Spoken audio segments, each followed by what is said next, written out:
ഇന്ന് കേരളത്തിൽ ഏറ്റവും വലിയ ഒരു പ്രശ്നം വൃദ്ധജനങ്ങളുടെ പ്രശ്നമാണ്. അത് പല രീതിയിലാണ്. പാവപ്പെട്ടവർക്ക് സംരക്ഷണം ഇല്ലാത്തവരുണ്ട്. അവർക്ക് ഭക്ഷണം കഴിക്കാൻ പോലും മാർഗ്ഗമില്ല, മരുന്നിന് മാർഗ്ഗമില്ല, താമസ സൗകര്യമില്ല, അതെല്ലാം. അത് വേറൊന്ന്, അത് സർക്കാരിൻ്റെ ചുമതലയാണ്. ധാരാളം ഈ PS മിഷൻ ഹോസ്പിറ്റൽ പോലും ഒരു ചാരിറ്റി ഓൾഡ് ഏജ് ഹോം നടത്തുന്നുണ്ടെന്ന് എന്നോട് ഡോക്ടർ കുഞ്ഞുമൺ സെബാസ്റ്റ്യൻ പറഞ്ഞു.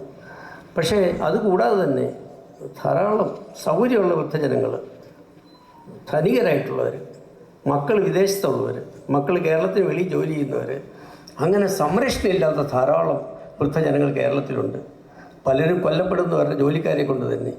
അങ്ങനെ വൃദ്ധജനങ്ങൾക്ക് ഒരു വലിയൊരു ആശ്രയം ഇതുപോലെ ഒരു വിങ്സ്, നമ്മുടെ ഈ ഹോസ്പിറ്റൽ തുടങ്ങുന്ന വിങ്സ് എന്ന് പറയുന്ന PS മിഷൻ ഹോസ്പിറ്റൽ തുടങ്ങുന്നത് സഹായകരമായ യാതൊരു സംശയവുമില്ല.